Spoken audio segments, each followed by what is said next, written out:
Hello, everyone. If everyone can just let me know if they can see and hear me in the chat, and then we'll get going once we know that. Just going to fiddle with some of the settings here. You just say hello in the chat. Hello, Graham. BetChat Beck is in the chat, and she'll be helping answer your questions this evening. Got Arthur, Stephen, Mark, Paul, Andrew, and Graham so far. So yeah, if you can just let me know if you can hear and see me. Thank you, Graham. Thank you, Carl. Just going to check a few of the settings, make sure everything's okay. Yeah, thank you. No problems. Okay, well, hello, Vincent, Leonard, Robert. Loud and clear, good. Well, welcome everyone to the Inside Man live Q&A. My name's Duncan Morland. I'm your host for this evening, and I'll be introducing you even to the real star of the show in a moment, Adam Cheng, who, without a doubt, I think is the world's best football bettor. In fact, in terms of consistency and real-world betting, I'd be tempted to call him one of the world's best bettors, full stop. Certainly one of the best bettors I've ever come across. That's why tonight is so exciting. This is your chance to ask Adam any questions you like about his approach to football betting, like how the hell did he make over £817,000 over the last 9 years, while most bettors and even pro tipsters lose money. And any questions about his tipping service, Inside Man, where he's made members a safe and steady 141 points over 3 football seasons at an ROI of 10%, which to £100 stakes is more than £14,000.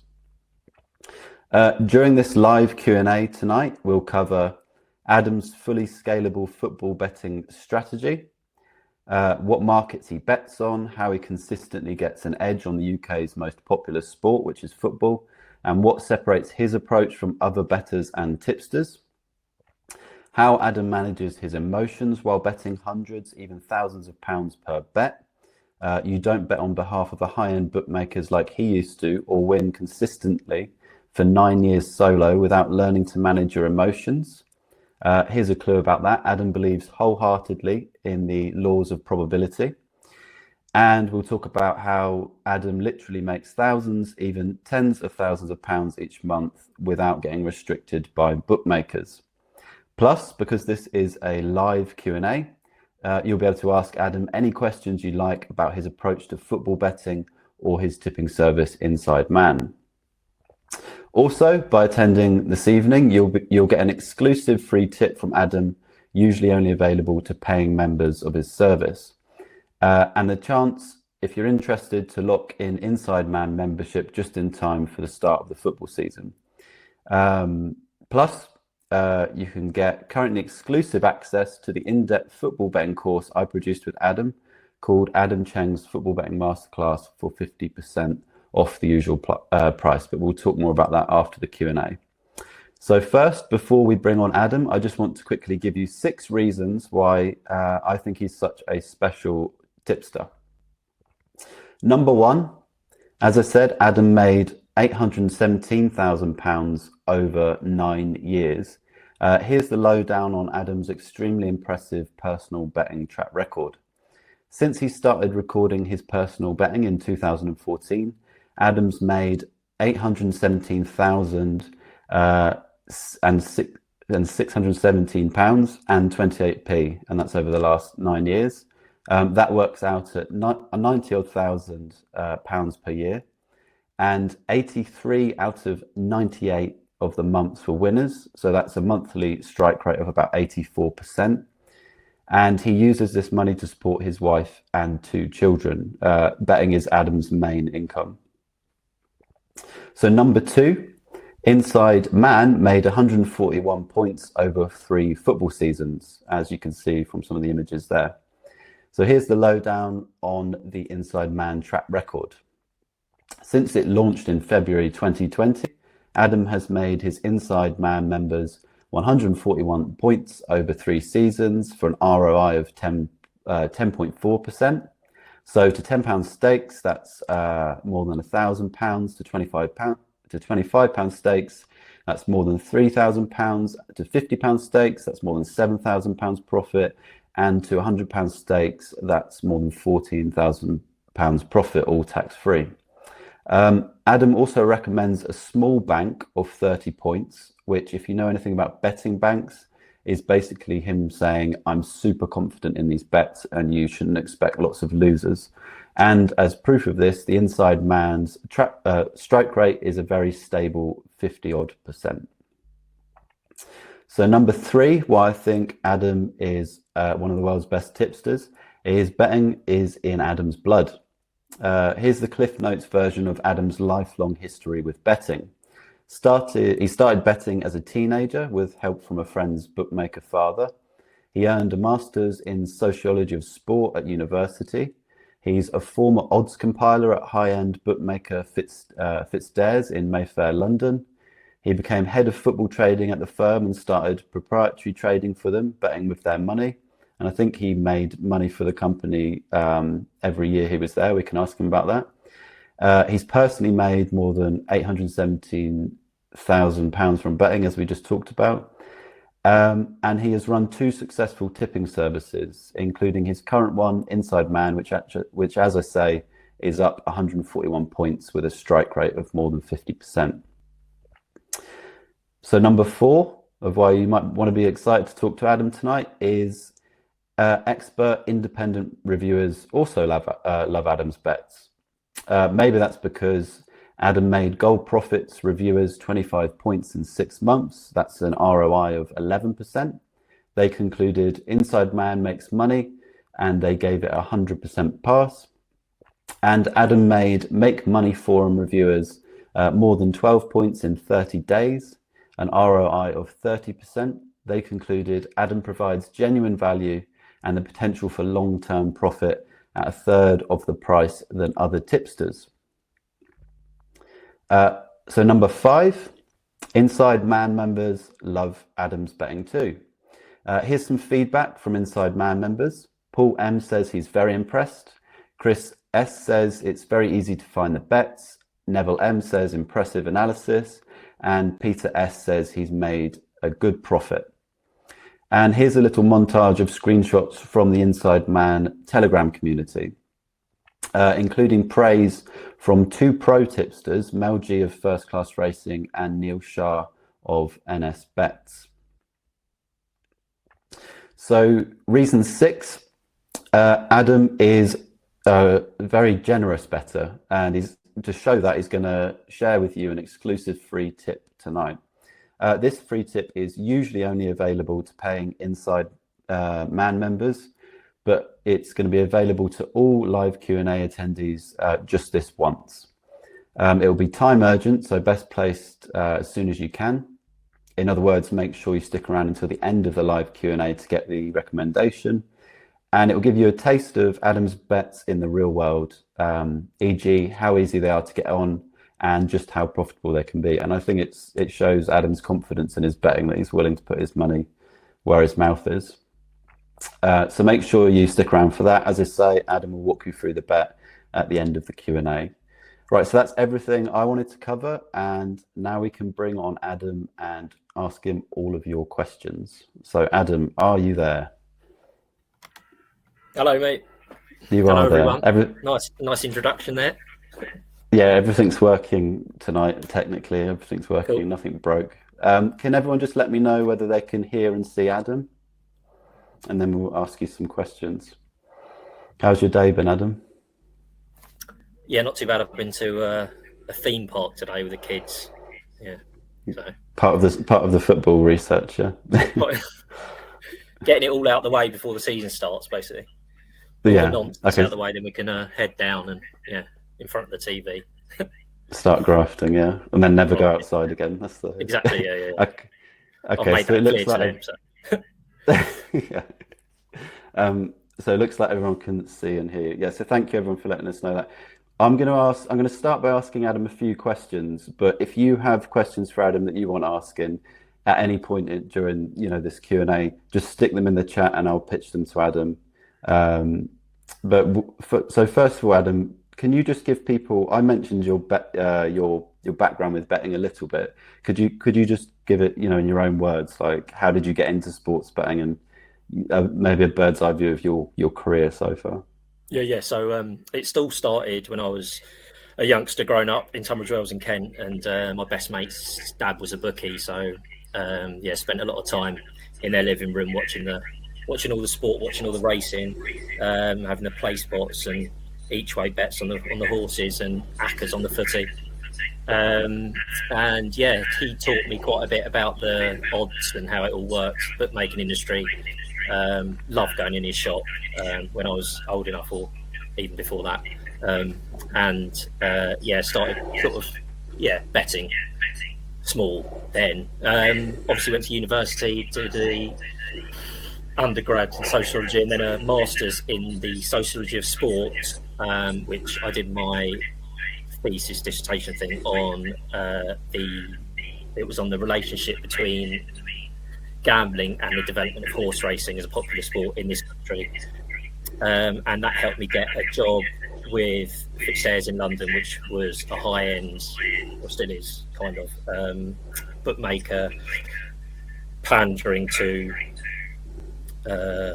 high net worth individuals and big punters on sports. I was a broker there, taking the bets for 2 or 3 years, then became head of football trading there, where I set the odds for the company. That was a time when you could set odds and it wasn't all derived from Betfair. Obviously learned a lot about how to compile 1x2 prices and derivative markets, and bet the company's money into the market, and did okay for them year on year, as you said. 8-9 years ago now, I think, left there. It was always by the time I left there, I was sort of making more from my personal betting and focusing more on that really than what I was doing for them. So I just thought, I'll do it for myself. Maybe we can talk. So it's saying it's so we've got slight mic issues, but I'm not sure what we can do about that. So maybe if people just turn the volume down a little bit. I'm not sure how we can sort of address that. Yeah, I can sort of hear that. Does it help if you're? Is it help if you're closer to the laptop? Oh, is it my fault? Is it? Don't know. Is that better? Is that better? No, I can still. Or if you take your headphones off, maybe will that help?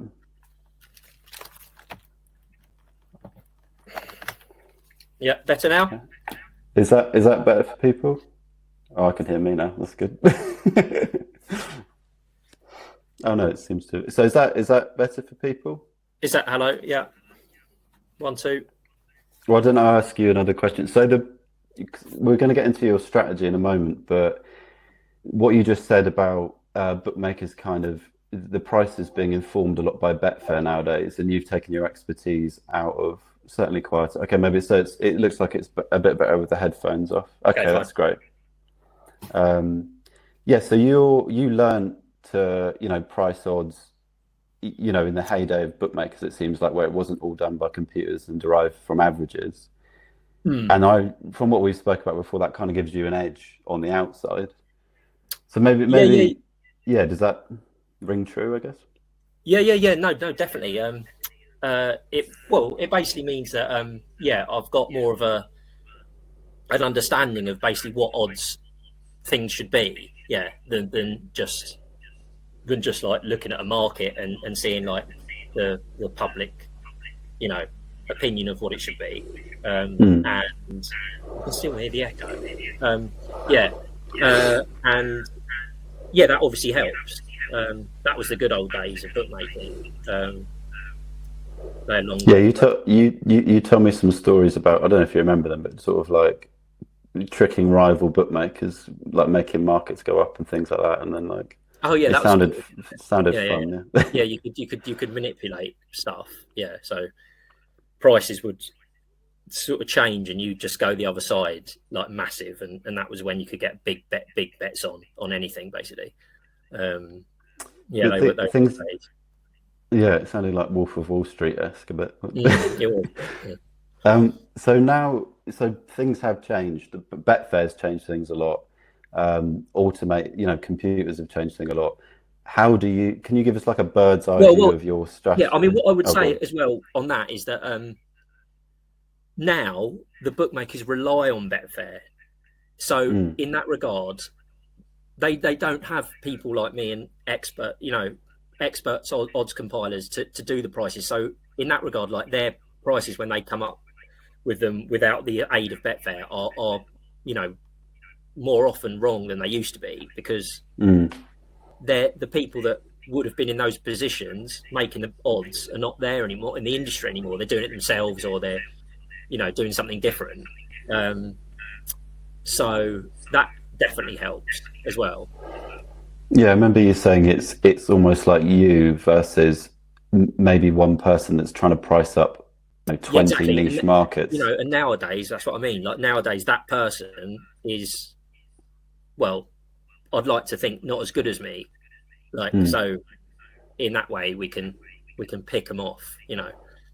Yeah, I mean, I think you're being modest because like your track record shows that you can. So can you give everyone? We've launched straight into trash talking bookmakers, but can you give everyone just a bird's eye view of your betting strategy, like the markets you bet on and kind of your general approach?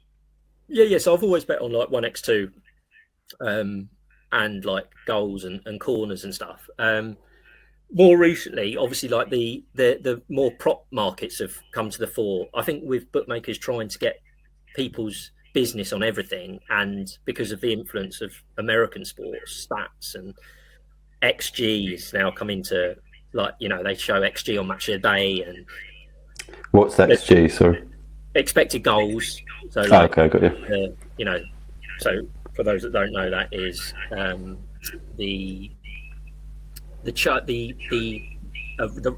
each chance that a team is given a rating, and that goes towards their XG, which basically is supposed to indicate how many goals that team should have scored in that game, and so from that you can derive how lucky or unlucky they've been, and that's them give a rating on the team.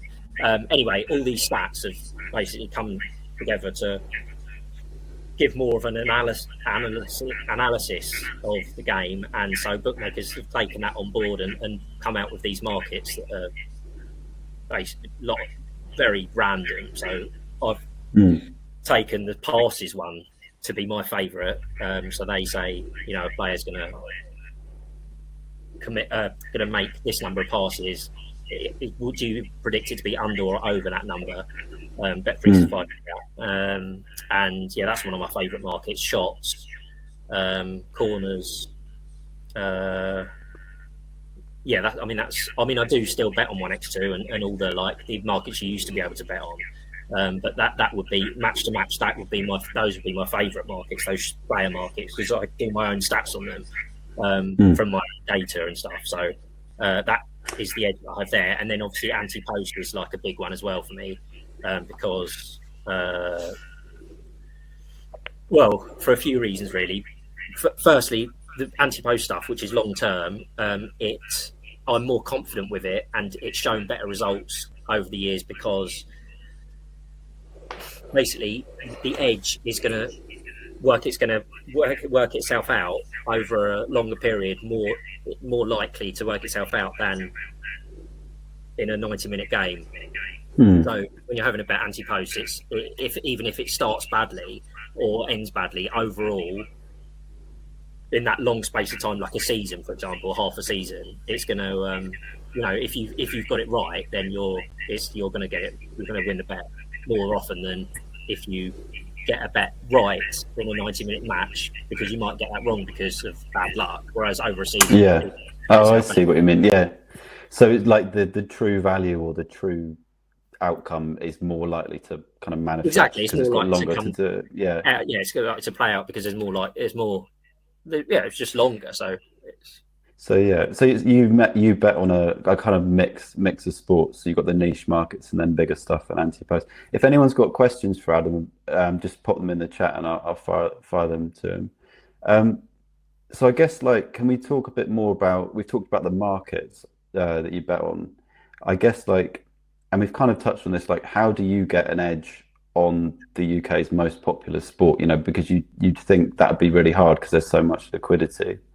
All right, that's what I would think. So can you just talk us through a bit, like, how do you get an edge with, Well, as I said, there isn't liquidity on those player markets, for example, because because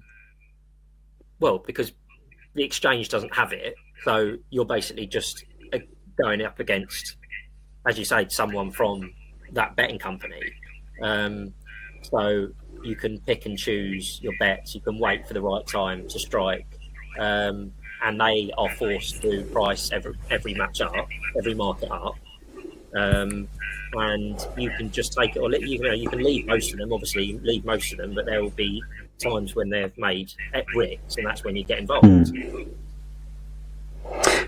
So something I remember you talking about before. So if a bookmaker is pricing up like the passes, they might use like a individual players like average or something.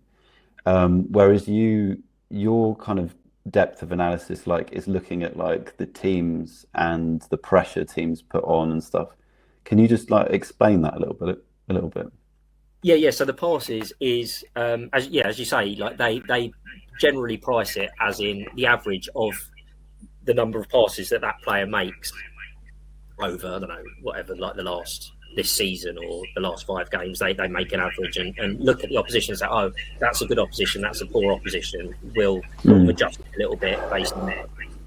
What I look at is the opposition that is so the opposition that he's playing against, the players in that position, what they made against that opposition in that circumstance, playing against teams of the same, of that tactics, or of that similar manager, for example. So yeah, that will bring about bets that are massively out. So it's like you're basically looking at players in the same position against that same opposition or against that same manager. So like a manager might move from one team to another. So then you look at players in that same position against that manager when he was at a different club. They definitely haven't looked at that.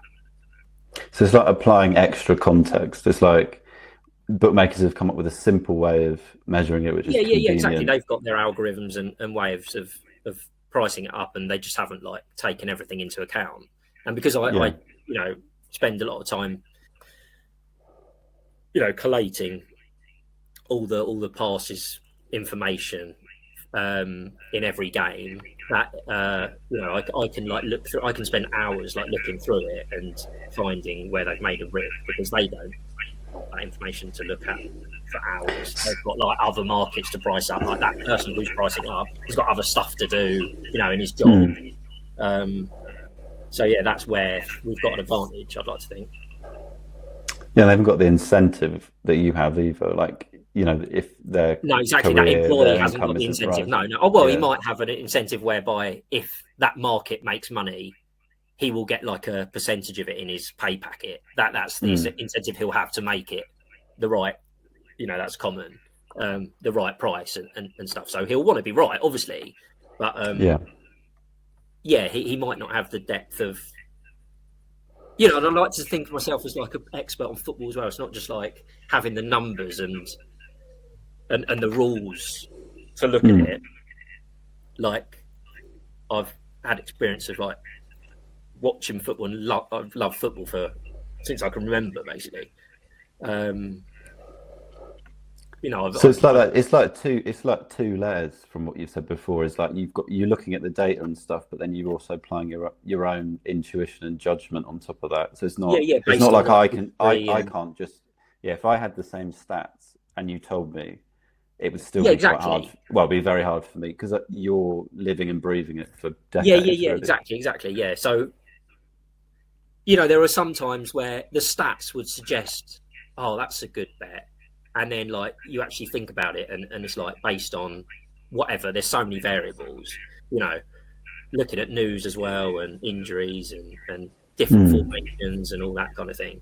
That won't, the numbers won't take into account like a player playing in a different position, for example, and they won't take that into account either. Like if a midfielder moves from like playing in the 10 position where they'll get less passes into a deeper central midfield position, that they'll take the average of what they've had that season. They won't take into account the context of that particular game.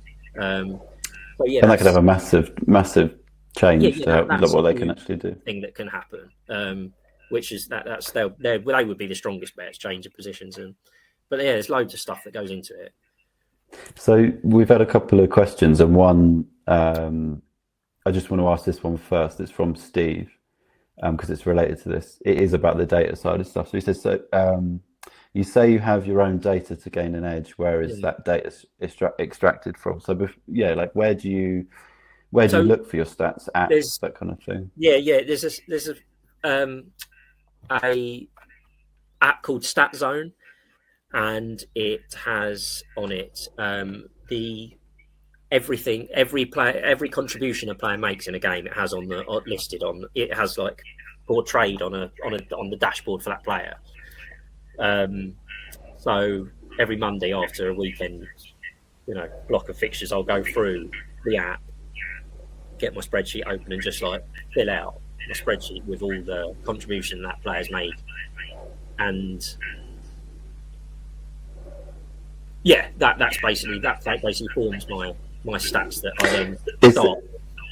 Is there something to you kind of manually doing that where you're engaged with thinking about them as you're doing it? Do you know what I mean? Like rather than just sort of automating that process of feeding it into a spreadsheet, because you're like thinking about it and like so it's a lot of game state involved. So I'll make on the spreadsheet, I'll make a note of like basically when goals have been scored, because that's another thing about it. Game state is massive. So like for example, when a team is losing, they will have more possession than when they're winning. So if you've got a team that's been conceded an early goal in the last, or say scored an early goal in the last 3 games, then their players are going to have completed, if they've scored a goal early in the game, their players are going to have completed fewer passes in the remainder of the game, because they naturally sit back because they're winning.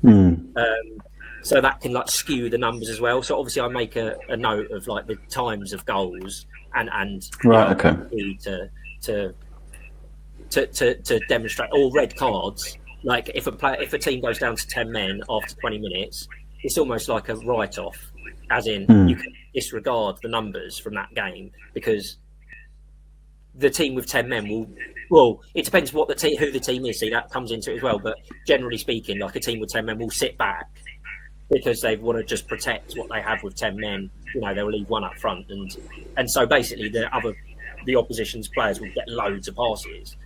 The following week that won't happen because they're playing against 11 against different tactics, and so you can it's and that bookmaker will have taken too much on board the amount of passes they've made in that game, which shouldn't really come into calculation at all. So I obviously on my spreadsheet make a note of all this stuff. And so it's like that extra context again of like where the bookmakers just sort of it's almost like where the numbers are wrong, basically, pretty much basically where you've got the numbers, but it's like, and obviously that is where they're getting their lines from, how they're making their lines, but it's all based on why are they completing those number of passes, why are they having that amount of shots, or that amount of corners. Obviously, like if the team's losing, they're going to have more corners and all that kind of thing. So I'm going to ask you some questions. We've had a question about getting restricted by bookmakers, and then a more practical question about the service as well, and when the bets go up. But I just wanted to like just reiterate like the level of depth you go into with your research? Like you are kind of like, it does feel when I talk to you like you're living and breathing this 24 hours a day. I mean, I'll watch every game Yeah. that's televised, and yeah, as I said, like after each round of fixtures, I'll go through it, you know, for 6 hours and like just analyze it and do my numbers and just have a think about things basically. And yeah, that kind of takes up all my time pretty much. Yeah. And you still enjoy it after doing it this long? Yeah, love it. Yeah. It's so fun. one of the It's good questions, fun. well, I guess if football's you're like one of your passions, and Yeah. you get to sort of spend your time looking at it in depth. And also, I guess like that you've got this competitiveness with the bookmaker and the person setting the odds. I guess like being better than It's them, all one kind of. big game, isn't it? Basically, and Yeah. but for real money, it's good. Yeah. One big game that involves like hundreds of thousands of pounds. But so Vincent asks, Des has asked about account restrictions, but I'm going to leave that for a minute because I think we can have a in-depth discussion about that.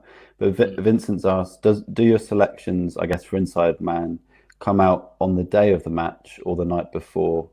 If on the day, what time does it come out in the morning? Yeah. So for weekend slab of matches, the bets will.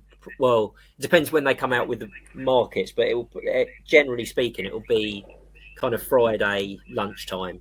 It's usually if I'm kind of busy or whatever, it might be a bit later, or on a small occasions it might be like Thursday or Saturday morning.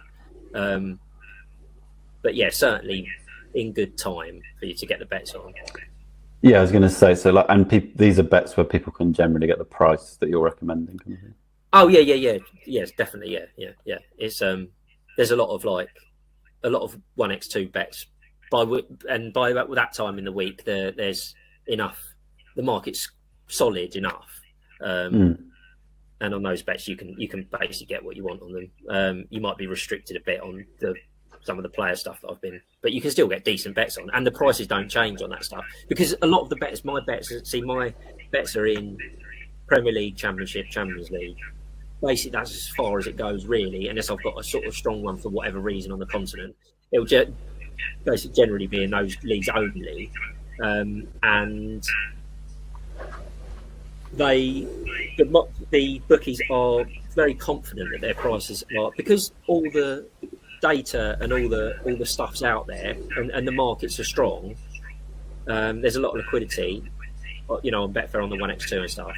Then they don't tend to change the price now, so you can always get it because they think that Premier League football is like that's the price and that's the probability and of something happening and that's the end of it kind of thing. Whereas like no, they can be wrong. I guess because the markets are so big all the time. Is that part of it? Yeah, exactly. Yeah. So we'll get on to bookmaker restrictions in a minute. First, I just want to ask you about. Well, the question is, what do you think separates you from other bettors? But I think one of the things that separates you is your ability to manage your emotions. That's one of the things we've talked about in the past. Like, how do you bet thousands of pounds, hundreds of pounds, thousands of pounds, lose on some bets, obviously, and keep going? Like, how do you manage that emotionally? Like, what is it? I'm just sort of used to it now. So it's like you just take, it's just another day basically. So you just take, obviously you take emotion out of it. So, you just got to stake properly and you can't be, if you have a good day, you can't be then staking loads more the next day. And if you have a bad day, you can't or you can't go both ways. You can't, you just do your proper staking regardless, have faith in your edge and the fact that you're going to make money over time. That's the whole point. It's not like you might have a losing day, you might have a losing week, even a losing month. But over a losing, over 3-6 months a year, you're going to be up over time if you keep your head and you do it properly. So it's obviously keeping your emotions in check and like, for example, like my wife and kids would have no idea if I've lost $5,000 one in a day that evening. I'll just be completely the same. And obviously that will result in my next bet being the same stake, well, whatever I've lost or won. Part of that, like when we've spoken before, is about like about the way you think about like probability and value, I guess. Like I remember an example you gave me was like if say like Man United and Arsenal are playing each other and you think Man United's going to win, but the markets are giving you value on Arsenal, you'd have to take the value bet kind of thing, which to me was like seemed counterintuitive. Yeah. Obviously, everything's in the price. Yeah. So you come up with your tissue. I don't really do a tissue anymore, but like you come up with an idea of what price, like both teams should be for the game, and then you bet. But obviously one team is going to be favourite. So you think like Arsenal are going to be 4-5 to win the game. So you think they should win the game. Like more than 50% of the time they will win this game. But yeah, obviously, if it's basically if the odds that you're being offered greater than the probability of that happening greater than or lower than you have calculated yourself, then that's when you have a bet. And then over time, it doesn't matter if they're the favourites or the outsiders. Over time, you're gonna obviously, it's like rolling a weighted dice, isn't it? If say you've got the chance of the 6 coming up on a dice, obviously it's a 5-1 chance. If you're rolling a dice and you're getting 6-1 or offered 6-1 to you get a 6, you keep rolling it. Like it's not going to be 6 every time. Like, do you know what I mean? But you get a 3, you get a 4, you get a 1, that 3 times in a row. You're still going to take the bet at 6-1, but because it's weighted. Yeah, so I think that's so a lot of people I've seen, join tipping service, they struggle with the emotional part, like even when they've seen a long-term track record. And I think it seems like for you, it's having that understanding of the probabilities, understanding of value, that kind of thing that kind of, and I guess your years of experience doing this kind of helps you like manage it emotionally. So should we talk about bookmaker restrictions? And then we've got a couple more questions. I just wanted to, so Vincent's just asked, do you have an Excel spreadsheet with the profit for the last 3 seasons? So as Bex just said in the chat, Vincent, if you email, or if anyone else wants the spreadsheet of the Inside Man service track record so you can see, bet by bet, if you just email clients@thebetchat.com, we'll send you the track record. So Adam, bookmaker restrictions is a problem everyone faces. How do you deal with it? Like betting's your main income. How do you deal with it? Do you get restricted, and how do you deal? I get restricted a bit, yeah. So I have opened like numerous accounts with different bookies, in using friends and family. Basically, that's the way to do it. But what I would say is that obviously everything that I'm betting on is high level football. So it's markets that let you have a bet, and they think that over time you will lose betting on the Premier League. So they definitely think that. So they're happy to keep your account open and letting you have these bets. So the bets that I'll be putting up, on this service is like bets that they think that you will lose over time betting on them. So for that reason, like your accounts will stay open. Because you're not just betting on the performance markets. You've got those bigger bets in as well that like the average punter will probably have. Yeah, exactly. Yeah. So they will dilute everything basically. So yeah, you can slip in those player bets that have like more of an edge. I'm not saying obviously like the 1x2 will have an edge as well, but it will certainly see the 1x2 bets or the goals bets, corners bets as something where they put a bigger margin in and where they think you will lose over time. So for that reason, it's not like betting on like Swedish ice hockey, where like they know nothing about it and your account will be shut immediately. if you bet on something 6-1 that goes off 2-1 and wins. Whereas, the Premier League football is you're betting something at 5-6, it goes off 5-6 and wins. They're like, okay, we'll do that again and again.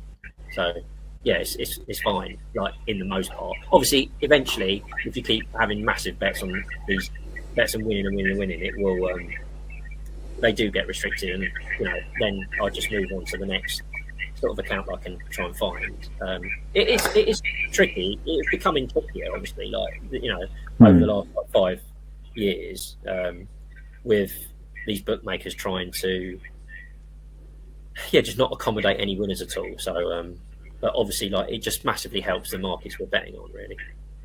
Yeah, and something it's something you talked about. You can put in extra like mug bets. I think you called them in the past. So like the bets that the average punter to make yourself look like a mug. Yeah, exactly. Yeah, so those mug bets. I'm not saying those mug bets are mug bets, but I'm saying they look like mug bets. So you're putting in like, and you're doing it. So for example, like you're doing the Super Sunday game that everyone's watching. The Liverpool Man United at 4:00 on the Sunday. You're having a big bet on that at 15 minutes before kickoff. That is like perfect. And it's it might be on something that like I've got an opinion on. All the better.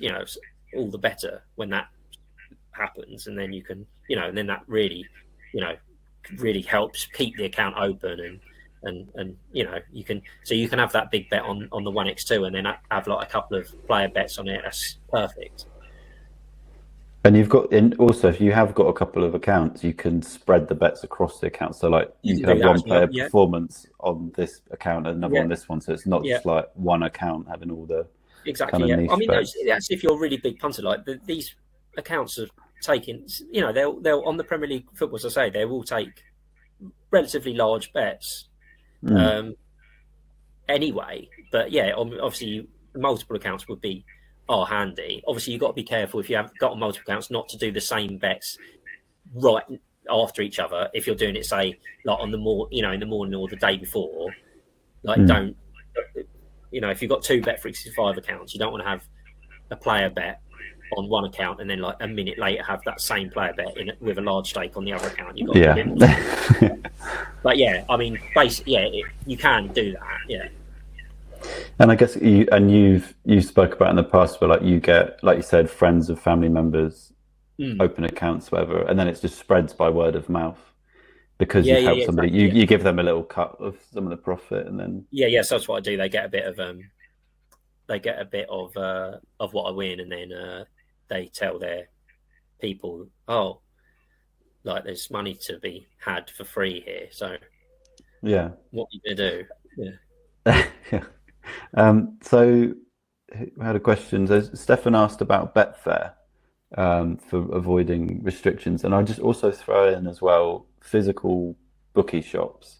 Maybe I don't know if I'm misremembering, but some of the anti-post bets you can shops are brilliant. Physical shops, anti-post shops are brilliant for anti-post. Yeah, because they think that these anti-post bets are muggy bets, and they're really not, because there's no liquidity on like League One winner, for example. Now this week, if you go into like a William Hill shop, and have a League One winner bet, like they'll lay a decent sized bet on like 10-1 shot, for example, like much bigger than they would on like a 10-1 first goal scorer on the morning of a game in League One, for example. And these, as I said, these anti-post bets have a real edge most of the time because of the long-term nature of them.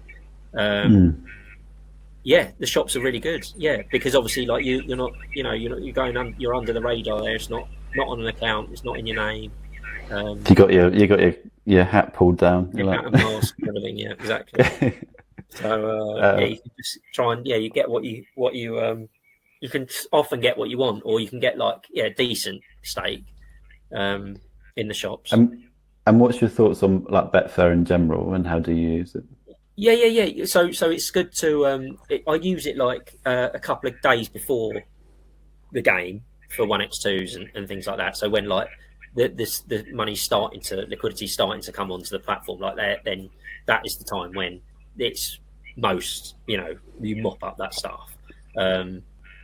before, a couple of minutes before. I mean, it might be. There's often times when teams drift based on like a bit of team news or something, where they think, say the star striker's missing or something with injury, and like the team will drift to a massive price. And your opinion or my opinion is that the backup striker is like actually quite good, and it is a fair replacement for the star striker. And you don't think that the prices should have drifted that much. Something, things like that.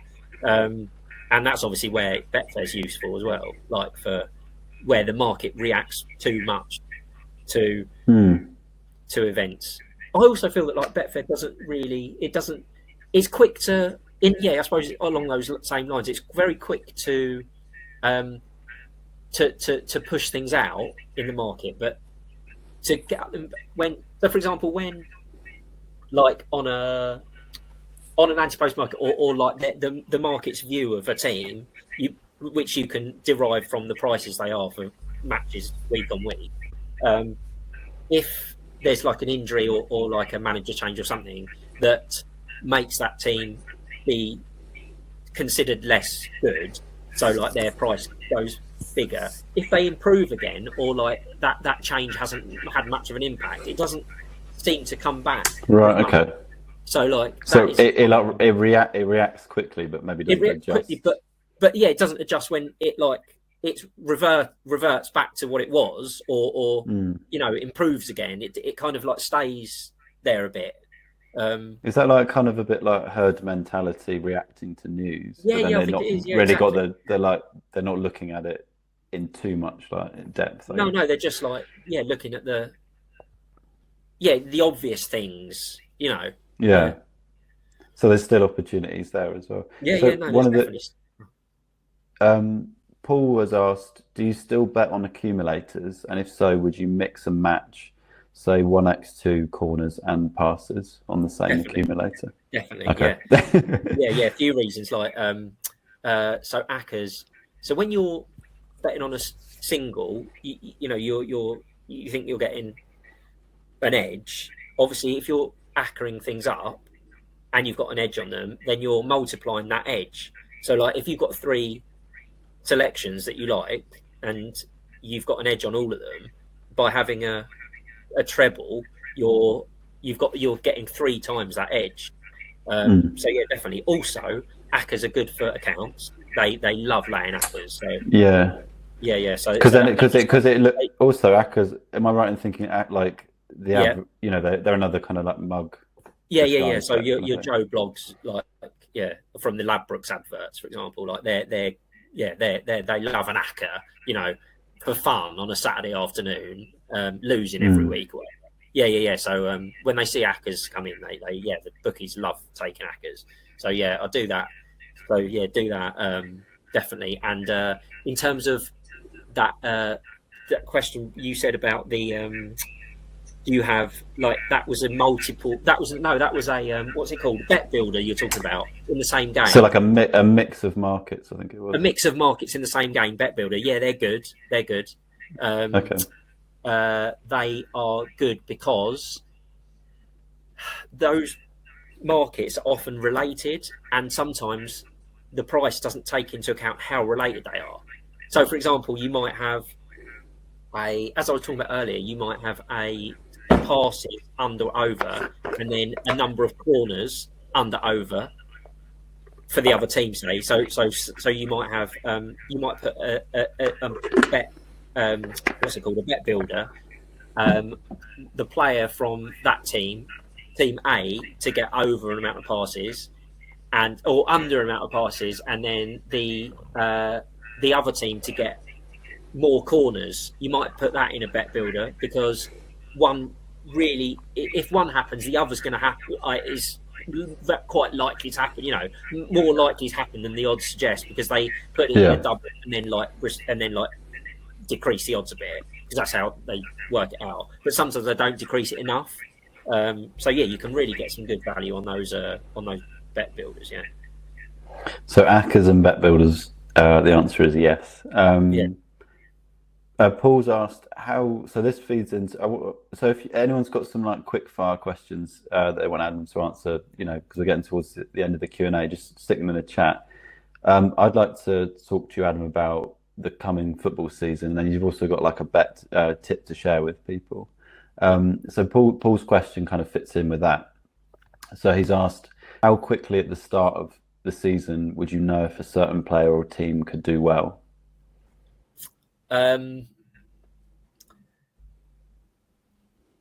Quite quickly, I think. Yeah, it depends. Like, it depends on like how the games have gone. It depends on who like the manager is, and the pattern of play and their opponents and lots of different factors. But yeah, I would like to think that after 3 or 4 games, I've got a good kind of grasp of like how the next section of the season might go. And I feel like sometimes the bookies might not take into account that a change from last season. Like, they'll take into account like the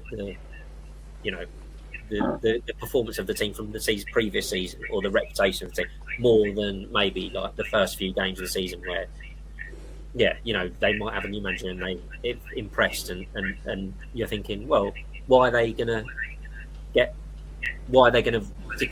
decrease in performance? As the bookies are suggesting, just based on like last season, which was a while ago, they've got a new approach. So yeah, that's you can get some good value from making like good early observations. So it's like, I was going to ask, like, how much does the previous season inform how you look at the coming season? But I guess that's what you're saying. If it's the same players and manager, then it will have more of an impact, obviously. Like, but then, for example, like you'll have like, so for example, Spurs this season, like the new manager is totally different to the previous managers, and they're going to be a completely different team to watch. So like you've almost like, you can almost like disregard last season completely with them. Whereas like someone like, I know, West Ham, who haven't bought anyone and have the same manager, and who have the same manager that's been in the league for donkey's years, playing the same tactics, like they're going to play the same way, and yeah, obviously you just do it on a team by team basis. You've got to make your mind up. Yeah. So that it sounds like sort of changes in players, like transfers, but also changes in manager, because that has a big impact on the tactics. Way which then kind of I'm just remembering when you say about, okay, if in the player passes market, you've got players that usually would pass a lot, but they're playing against a team that is a high pressure team. They just can't pass as much as they would. So and it's the manager deciding, or it's the manager's tactics that make that happen, kind of thing. Exactly correct. Yeah. So if you've got that manager that was previously a team, you can look at like players that are played against the team that he was previously managing. So for example, like when Allardyce came in to manage Leeds at the end of last season, I basically looked at like when Allardyce was last in the Premier League, which was like 3 years ago at West Brom, and looked at the tactics that he employed and how many passes and stuff, shots and other stuff that players had done against that West Brom team, and then that informed my bets for those Leeds games, and that was really good. Yeah, that's a really interesting way of looking at it. That like you can almost, it obviously matters who the players are, but like you can almost slot in any, like this manager, if he plays with the same tactics, you can expect especially someone like this level of passing. Yeah, exactly. Who's like kind of stuck in their ways and like they always, they're always going to play the same way. That's a real golden opportunity when that kind of thing happens. So is there anything you're looking at this season that kind of feels like a good opportunity, or is it too early? It's it's a bit early because there's still like a lot of like sort of changes and like new players and transfers to be done. I've got a few like thoughts on like, so that Spurs one's a good example. Like I feel like Spurs will be much more in possession of the ball and like much more that higher press and more shots and stuff. They'll also concede more goals and that kind of thing. Bournemouth are going to be a really interesting team. They're going to be like high energy, high press, attacking, concede and score a lot of goals. Yeah, we'll see. There's a few teams that I've got like an inkling of maybe some changes. Yeah, cool. So I'm going to ask you the bet. I think you've got a bet to share with everyone. But before that, Paul's just asked, do you ever bet on friendly matches? No, not really. No. I'd rather just stay away from them. No, sometimes you can get some good bets on when, like, when the teams have been announced on a friendly and, there's such a difference in it. Like one's playing like their first team, it's clearly going to be looking to start the season. It's also actually a good one where say an English team is playing against a foreign team, and that foreign league starts a lot later, and or vice versa. So basically the team that is playing in the league that starts sooner are going to be more ready for the season, and that can tend to do better because they're fitter and stuff, and more we've got to like be prepared now. Obviously those team lineups, but generally speaking, that is kind of in the price, and they never friendlies are just, you can't really take much from them. Like you can look unpredictable. Yeah, you can look because they're just they're subbing everyone like half time, and it's like a carnival atmosphere. It's not like it doesn't really reflect a real Premier League game. So no, I don't really. I've not done this season at all. I've not had one bet on the pre-season friendlies this year. Right, okay. Well, there you go, Paul. He's got another question, which is, any thoughts on Newcastle? A bit slightly underwhelmed with like the Harvey Barnes signing. But it's solid Premier League signing, but and Tonali as well. I'm not convinced he's amazing, but solid signings. I think they'll definitely be challenging again for for top four. But I do think that Spurs and Chelsea are going to obviously improve on what they were last season. Whether they'll improve as much, enough to overtake Newcastle, we'll see. But I think that they are a solid team, but not like a team that can challenge for the title, certainly. I think it's obviously a major, big project there. They will improve year on year, but not this season. No, we'll have to look back at this analysis in a year and see. So, do you want to talk people through the bet you've got? So this would usually be for Inside Man members, but you're generously telling everyone here. Yeah, so I'm quite anti Fulham at the moment. For a few reasons. So basically, like there's quite a lot of uncertainty at the moment. Like there's sort of rumours of the manager Marco Silva going to Saudi Arabia. There's rumours of Mitrovic, the best player, going to Saudi Arabia. I mean, if the manager left, that's bad.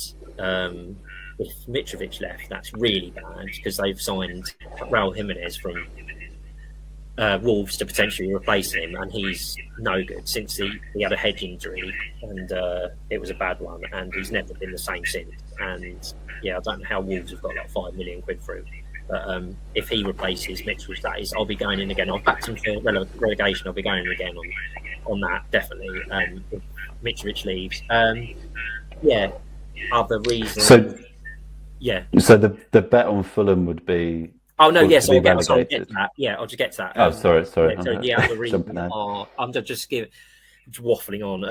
No, it's good. It's good because it gives people an idea of like the context you're looking at these bets in. I'm just interrupting you unnecessarily. They overperformed last season. Like their results were basically much better than their performances suggested. Like I think their XG difference. So like what basically they were deserving of was the same or very, very, very similar to Leeds and Leicester, who both went down. Right. So they were not performing as well as like the media made out, basically, especially in the second half of the season. In the last 3 months of the season, they were going off in matches. Because what is also a good guide is what price peak teams are going off in matches. So like what's the price that they're starting, because that is, with some of the crowds, like as we were saying, like it's quite a good guide. It's a good guide overall. As I said, sometimes they're wrong, but overall it's a good guide. And Fulham were going off like really big prices, so they were like going off like outsiders against teams that when they were playing at home against a relegation threatened team. I mean, they had some injury problems, but even then, like that is quite a big, a big like thing saying that basically they're not very good. So I'm quite anti Fulham. And I'm back to go down, but that isn't the best bet because, I'm thinking that Luton and Sheffield United, who have come up, are quite weak, and so if they're going down, they're quite short price down, and if they go down, then you're only looking at one other team, so you're basically fighting for one team. There's quite a few poor looking teams in there, right? So, I mean, I've backed them at 9 to 2 and 4s to go down. I think they're like 7 to 2 now. But you could do that, but I'm saying better value is 16 to 1 on them to finish bottom. So I just feel like if they get a bad run, if they lose a manager and get on a bad run, they've not got much of a sort of like, I don't know, they don't seem to be much sort of spirit in the stands there. They're not, there's not really good atmosphere there when things are going bad. And 16 to 1 on them to finish bottom is quite good. And then I like a strong bet is Bournemouth to finish above Fulham at 11 to 10 with Bet365.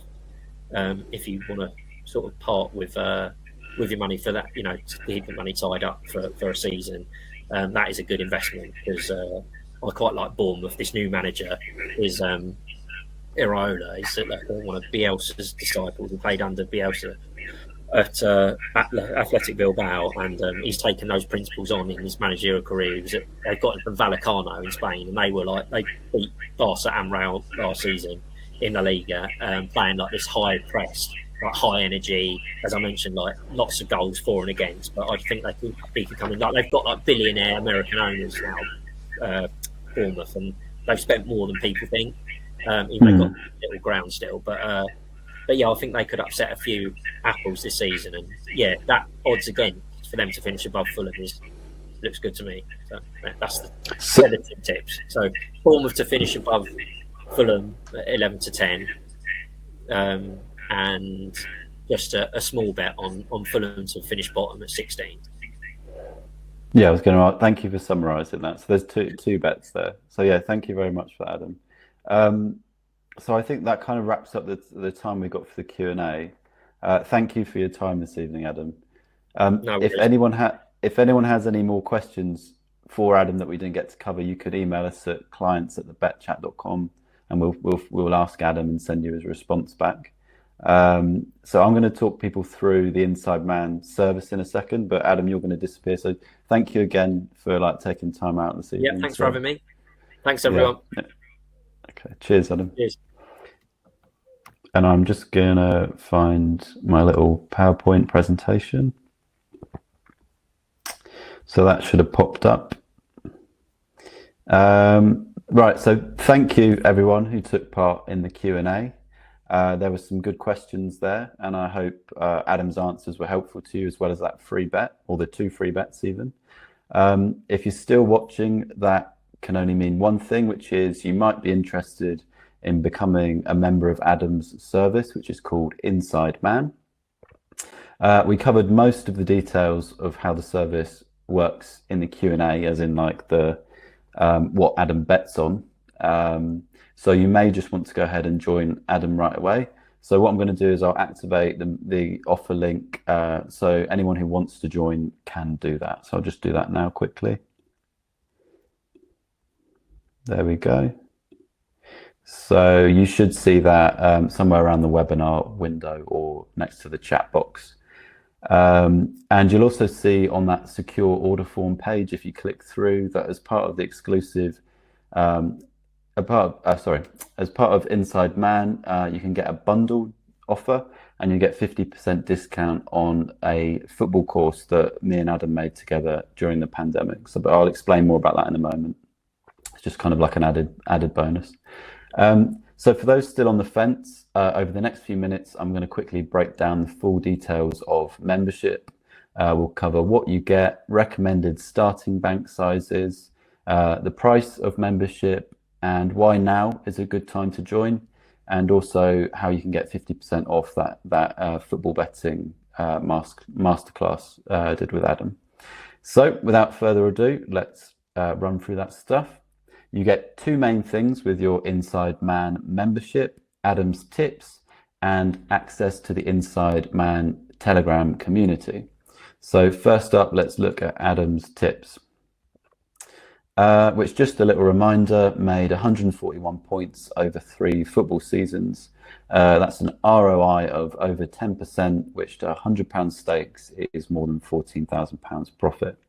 So Adam's tips are delivered via both email and Telegram, and usually can expect tips several times per week. His bets from various football markets, like we talked about in the Q&A, including big ones like big markets, like win markets and number of goals, and then also more niche markets like player passes and player performance. He also covers all major tournaments, including the Euros, and when it comes around, the World Cup. Another benefit, as we discussed in the Q&A, is that because we're betting on football, the prices generally hold for Adam's tips. In other words, it's easy to get the bets on at the price that Adam recommends, which also means the service track record is a real representation of what you can make. Again, if you would like to see the full track record spreadsheet, you can email clients@thebetchat.com and we'll send it to you. So that's Adam's tips covered. Next up, we have the Inside Man Telegram community. This is a huge part of the service because it's where you can go to celebrate winners with your fellow members and Adam. You can go there to chat about football betting or football in general with everyone. And it also gives you direct access to Adam, so you can chat to him one-on-one and ask him questions about the bets or football betting in general. So here's a little montage of pictures, same one I showed you earlier. It's screenshots from the Inside Man Telegram community, including praise from 2 pro tipsters, Mel G of First Class Racing and Neil Shah of NS Bets, who both keep an eye on Adam's bets because they're that good. So that's the Telegram community covered. Next up, let's talk starting bank size, which we didn't talk about in the Q&A. So Adam recommends a 30-point starting bank, which is actually quite a low starting bank. So to make this work, you'll probably want to start out with at least £500. This would make 1-point stakes around £16 and 2-point stakes £32. It's Adam's impressive win strike rate of above 50% that makes such a low point starting bank possible. In other words, you probably won't see long losing streaks from Adam's tips. So next up, you might be wondering, what is the price of membership? So you've got 2 options, as you can see on the screen. You've got monthly membership at £39.97 and annual membership at £399.97, which, compared to that monthly membership, essentially gives you a discount. I think I might have got my discount number wrong there, but it gives you a little discount. You can check it out on the offer page and it will hopefully give you the right value. I think it give you a £79 discount. It gives you some good discount for the monthly deal. So yeah, monthly or annual are the options. And so also, if you pick the annual membership, you'll receive a free copy of the creator of BetChat, Josh Allen's Premier Bets 2023 to 2024 guide, where he shares his top anti-post bets for the coming season. This usually retails at nearly £30, but it's free for annual members of Adam's service. That said, whichever membership option you pick, I think Adam's track record more than proves you're making a pretty sound investment. As these Inside Man members echo, Paul M says he's very impressed. Chris S says it's very easy to find the bets. Neville M says impressive analysis, and Peter S says he's made a good profit. Even better, you're not actually committing to anything when you sign up for Inside Man today. That's because your membership comes with BetChat's ironclad, indestructible money-back guarantee, which is 30 days for monthly membership and 60 days for annual membership. That way you can take Adam, his tips, and the community for a kind of test drive. Simply give it a go and see if you like it. And if you don't, no hard feelings and nothing lost. You just let the BetChat support team know and you'd like a refund, and they'll refund you every penny. The support team is also there to answer any questions you might have about your membership. Now, there is a rather urgent reason to secure membership as soon as possible, and that is the English Football League season starts on Friday, the 4th of August. That's this Friday. That means the longer you wait, the more great value bets you might miss out on. Bets like some from last season here. So Mo Salah to be the top Premier League scorer in the 2021 to 22 season, which made more than 5 points profit, or £525 to £100 stakes. And Reading to be relegated from the Championship last season, which made more than 5 points profit, or £564 to £100 stakes. So those are two of the bets that Adam tipped to members last year. So if you want to make the maximum possible profit from the Inside Man service and get in on all of Adam's bets for this season, you'll want to secure membership at the very latest before 8 p.m. this Friday, or just now if you'd like to. So there's one more thing I'd like to talk to you about, and that's as part of a special Inside Man bundle deal, you can get currently exclusive access to the in-depth football betting course I produced with Adam, called Adam Cheng's Football Betting Masterclass, for 50% off the usual price. If you enjoyed Adam's insights into betting tonight, then you'll get a lot out of this course. The course is designed to teach you every step of Adam's betting process, show you how he makes thousands per month without getting restricted, help you get off the tipster merry-go-round if that's something you want to do and kind of make betting your long-term career. Show you how to use the laws of probability as a mental superpower for betting consistently, give you access to a community of fellow students who are learning to use Adam's methods together, and supply you with a few spreadsheet tools to help automate parts of Adam's strategy. There are 7 lessons in the course, each of which takes a deep dive into an aspect of Adam's betting. The lessons are intro, get to know your bet mentor, Adam Cheng. Lesson 1, a bird's eye view of Adam's approach. Lesson 2, Adam's controversial ideas on staking. Lesson 3, how Adam dodges the bookie banhammer. Lesson 4, how to banish your betting demons. Lesson 5, the power of probability, Adam's secret weapon. Lesson 6, how to compile odds like a master bookmaker. And lesson 7, Adam's £20,000 per month super strategy. The course content is mostly audio discussions with Adam alongside text guides that make his advice actionable, with some videos and spreadsheet tools thrown in to help the process. And instead of paying the full price of £199.97, if you get the course bundled with Inside Man today, it will be just £99.97, which is a 50% discount. Of course, you can just get Inside Man membership on its own, and you've got the annual or monthly options there. If you'd like more info on the course or anything else we've talked about this evening, you can email us at clients@thebetchat.com and we can send you more information about whatever you'd like to know. So that's it. I hope I've done an all right job at relating why I think Adam's Inside Man service is pretty special. As I say, the membership link for you to join should be somewhere around the webinar window or the chat box. You can just click on that and it'll take you through to a secure order form page that summarizes everything included in your membership. And you can get that 50% discount on the course there as well if you like. I'll stick around for a few more minutes to answer any questions you might have about, the stuff I've just talked about.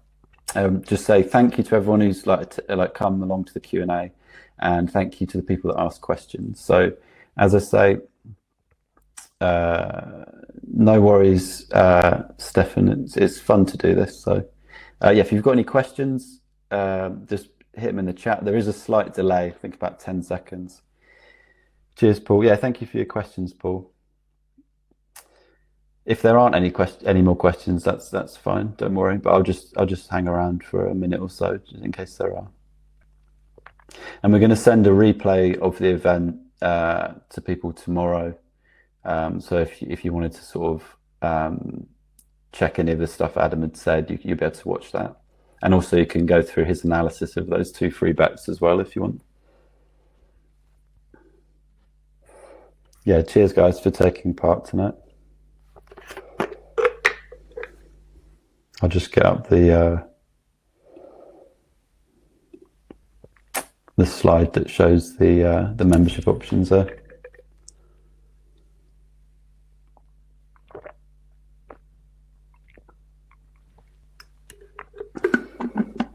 Cheers, Arthur. Yeah, we enjoyed it too.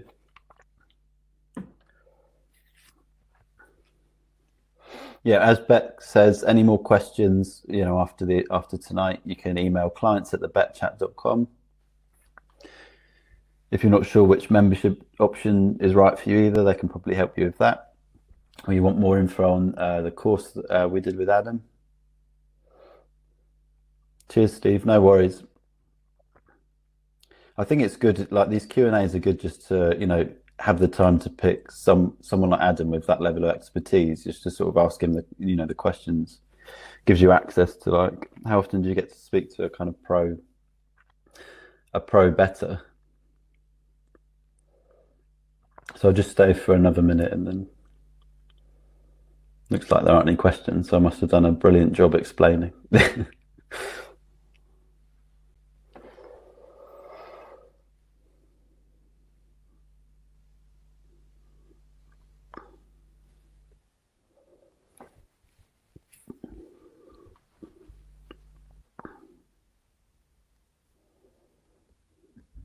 Okay, yeah, it looks like there aren't any questions. So I'll just say thank you again to everyone who's attended this evening.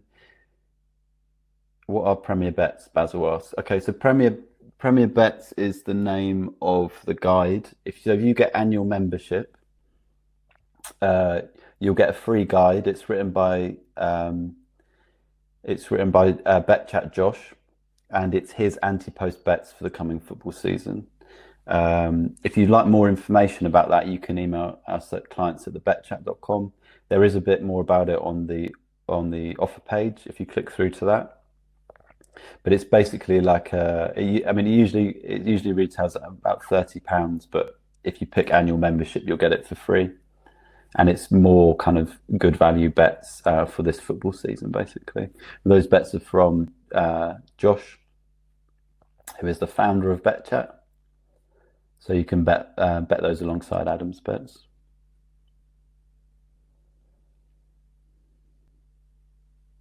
No worries. Okay, it looks like most people are leaving. So I'll just say thank you again for the people left who've attended. Any more questions, hit us up at clients@thebetchat.com, and just say good night to everyone. Have a good rest of your evening. Okay, cheers.